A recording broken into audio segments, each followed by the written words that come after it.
You don't belong here. Get back to cleaning. This isn't a place for girls like you." The words stabbed the air, echoing across the concrete skeleton of the high-rise construction site in Midtown Manhattan. Work paused. The crane operator froze mid-swing. Hammers stilled. All eyes turned. Amira Johnson, 27, stood her ground, dust swirling at her boots. The weight of the cement bags on her shoulders didn't compare to the weight of Rick Decker's stare, or his words. Her high-visibility vest clung to her in the afternoon heat, her dark skin glistening with sweat. She shifted the bag slightly and met his glare. "I was assigned this delivery, sir. I'm just doing my job," Rick snorted. "Doing your job?" He stepped closer, jabbing a finger at her. "You're not an engineer. You're not a mason. You're a janitor who somehow slipped into a hard hat. Let the real workers handle it." Amira said nothing. Not because she didn't have words, but because she had learned the hard way that silence was often her sharpest shield.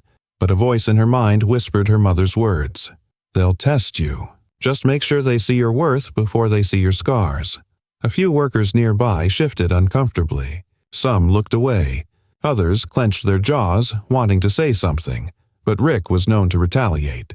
The kind of supervisor who buried complaints and people's confidence with the same shovel. High above them, on the observation deck of the Rahman Global Development's trailer, a man in a tailored thobe and orange safety helmet watched. Kareem Al-Rahman, 59, founder and CEO, wasn't supposed to be on site today, but fate had other plans. He had simply asked his driver to cut through the construction zone on the way to a conference, and that's when he saw her. A young black woman, clearly strong, clearly capable, being dressed down by a man with no grasp of dignity. It wasn't the confrontation that caught Kareem's eye, it was her face, her posture, her defiant calm, that chin raised in quiet resistance, the eyes that held back generations of being told no and chose to keep moving anyway. His breath caught. It had been 25 years. 25 years since Layla, his 3-year-old daughter, had vanished with her mother after a devastating divorce. They had argued, she left, and neither were seen again until now. Kareem's eyes dropped to her wrist. There, partially hidden, beneath her rolled-up sleeves, was a delicate gold bracelet, old, worn, but unmistakable. His heart stopped. He remembered. The day he gave it to Layla. Tiny and giggling, she had stretched her arm out eagerly. The bracelet had her name etched in Arabic, in a font that only one jeweler in Dubai used. And now, that bracelet, Layla's bracelet, was on this young woman's wrist. He didn't know her name, he didn't know her story, but he knew he had to find out. Kareem turned to his assistant, who was already on the radio, confused by his sudden change in demeanor. "Clear my afternoon," he said quietly. "I need to meet that worker, now." Down on the site, Rick turned back toward Amira with a sneer. "Last warning. Drop those bags or drop this job." Before Amira could respond, a shadow fell over both of them. Kareem had arrived, not in a flurry of suits and boardroom energy, but in silence, command radiating from his presence. Rick straightened immediately. "Mr. Al-Rahman, I wasn't expecting—" Kareem raised a hand, silencing him without a word. His eyes remained locked on Amira. "What's your name?" he asked. Amira hesitated. "Amira Johnson. Sir." His gaze dropped to her wrist again, to the bracelet glinting faintly in the sun. His voice trembled slightly. "Where did you get that bracelet?" Amira blinked. "It was my mother's. She told me it belonged to my real father." Kareem's world tilted. His lips parted, but no words came out. 1,000 questions screamed inside him, and just like that, the moment shifted. A construction site turned into sacred ground. The story of a lifetime had begun unfolding, in concrete dust and chance glances, in pain buried under years of silence. What neither of them knew was that this meeting wasn't a coincidence. It was destiny, and the truth waiting beneath it would change everything.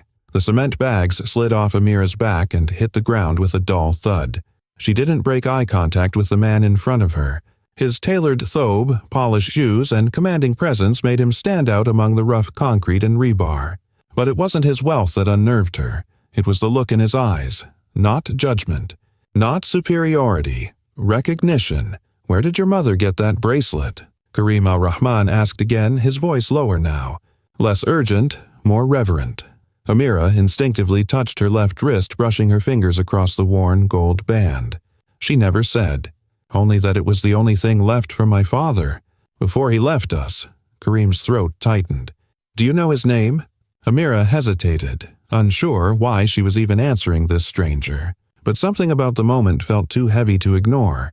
No, she only ever referred to him as the man who broke her heart. Rick Decker, still standing awkwardly beside them, finally spoke up. Mr. al-Rahman, I'm sure this isn't the place for… Karim turned sharply. Mr. Decker, you've humiliated this woman in front of your entire crew. You're done here. Hand your badge to security. Rick's jaw dropped. Sir, you can't be serious. I am, Karim said without looking back. And if there are any more complaints about your conduct buried in HR, I suggest you call your lawyer next. The construction site went silent.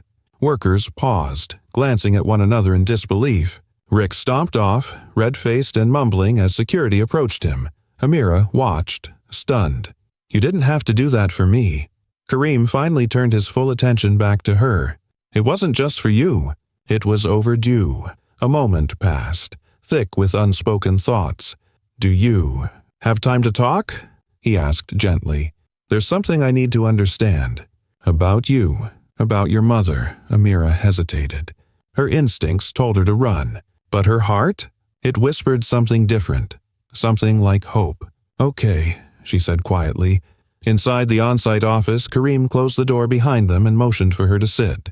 He paced briefly, then opened a drawer and pulled out a velvet box. I gave this to my daughter 25 years ago. Her name was Layla.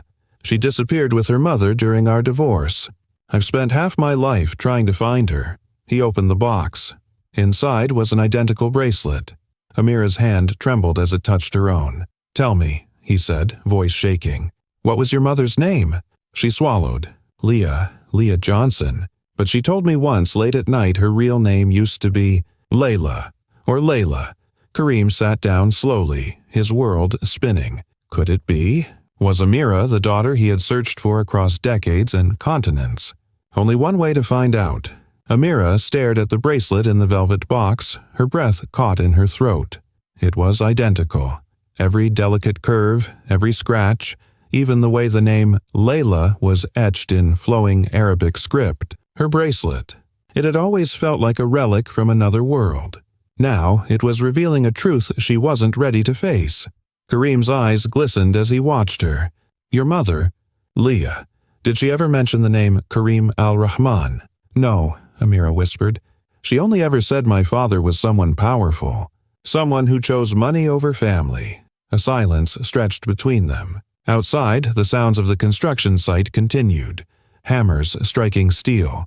Men shouting across scaffolding. But in this room, time stood still. Karim leaned forward, placing both hands flat on the desk as if anchoring himself. Your mother was Layla Saeed before she changed her name. We were married, in love. Until I lost her. He hesitated, the memories weighing him down. I was building my first tower in Dubai, working night and day. I missed her doctor appointments, her birthdays, even your birth. His voice cracked. And then one day she was just gone. Amira's hands clenched in her lap. She told me he left, that she waited but he never came home, that he chose his empire over his daughter. Karim looked shattered. That's not true. Tears pricked her eyes. Then why didn't you come for us? I did. He stood and pulled open a drawer, revealing a folder filled with private investigator reports, newspaper clippings, and old photographs. I spent millions, hired every agency I could find. But she had vanished, changed names, moved across borders. I searched for you until I had no more hope left to chase. Amira flipped through the pages with trembling fingers.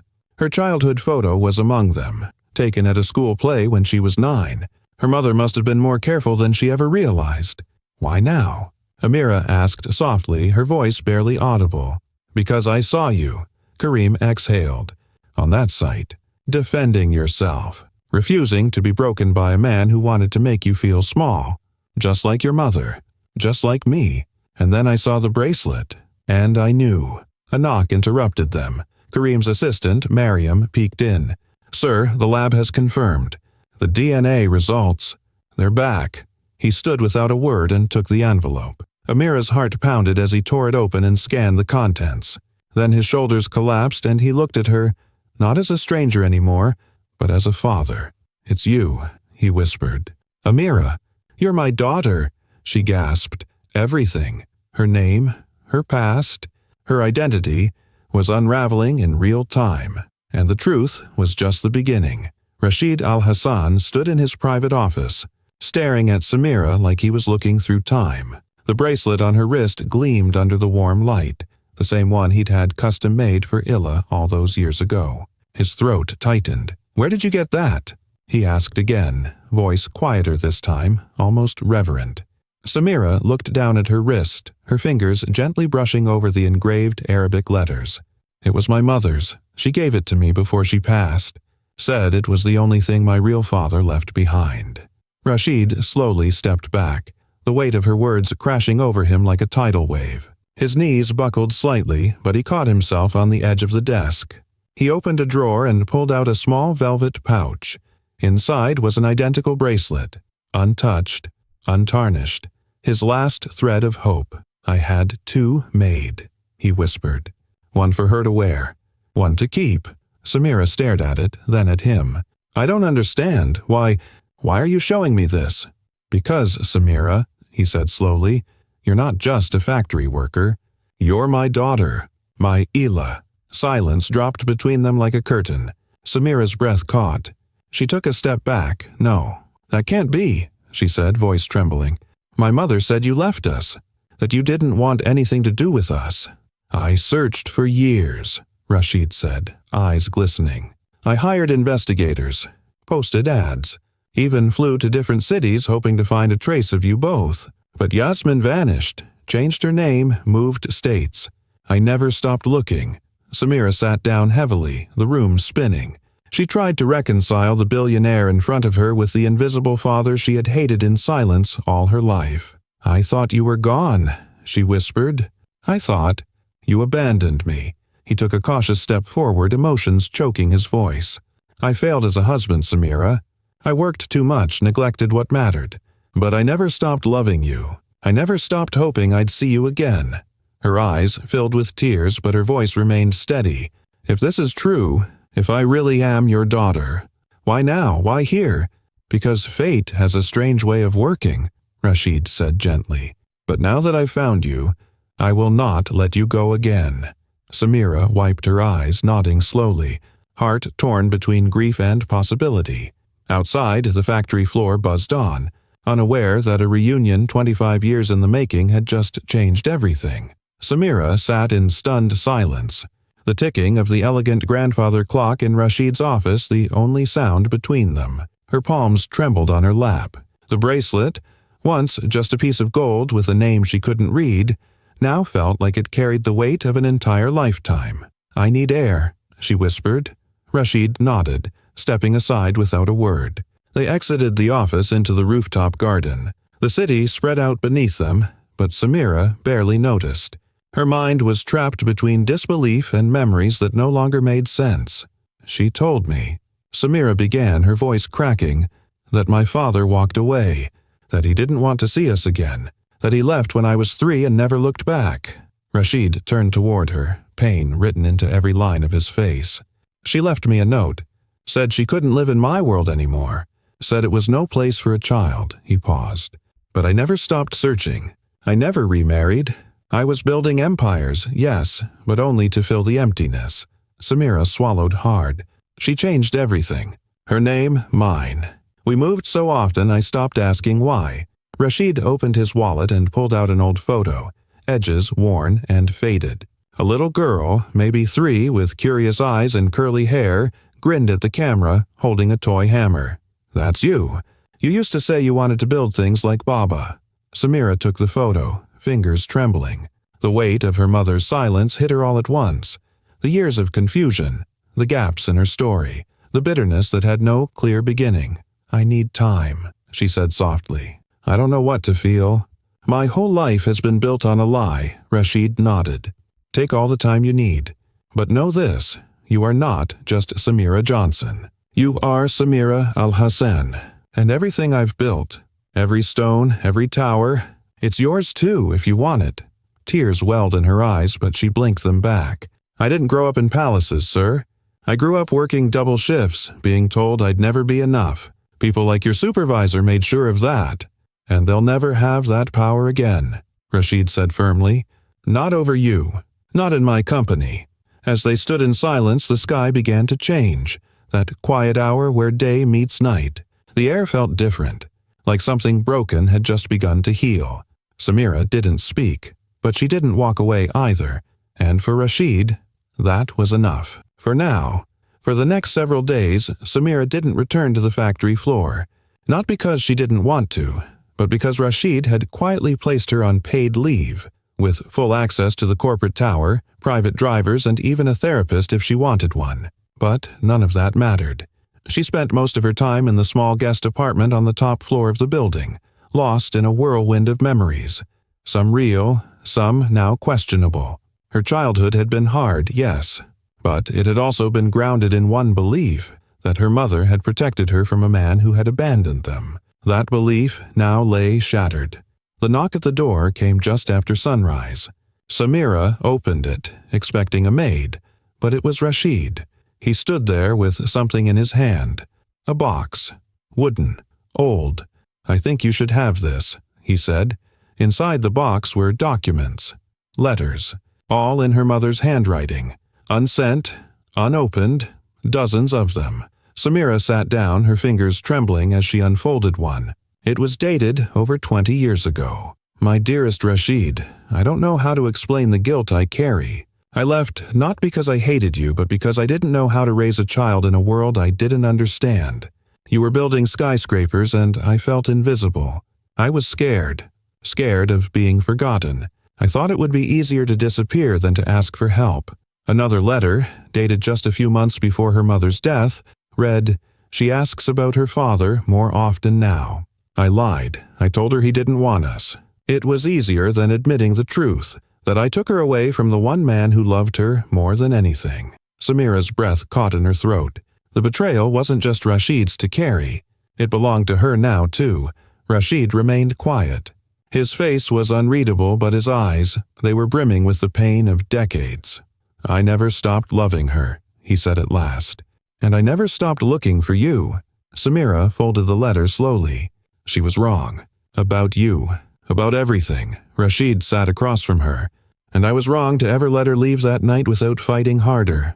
Silence fell again, heavy with decades of miscommunication and buried grief. Finally, Samira looked up. "You said everything you built was mine too.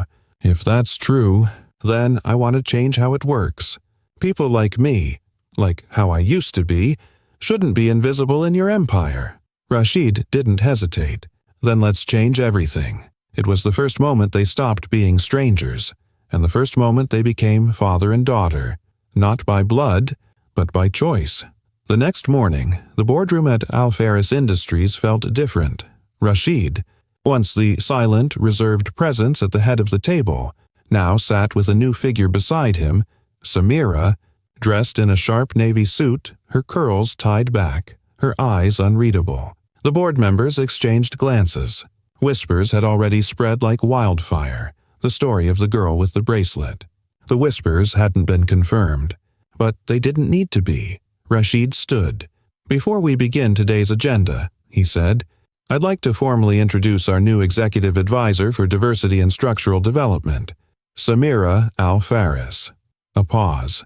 Samira rose slowly, placing her palms on the polished table. "Some of you might recognize me," she said, her voice steady. "You've passed me in the elevators, maybe even seen me carrying concrete on site. Most didn't see me at all. No one blinked. I've been on the ground. I've seen how people are treated, especially people who look like me. And until someone decided I was worth listening to, I was just another name on a badge.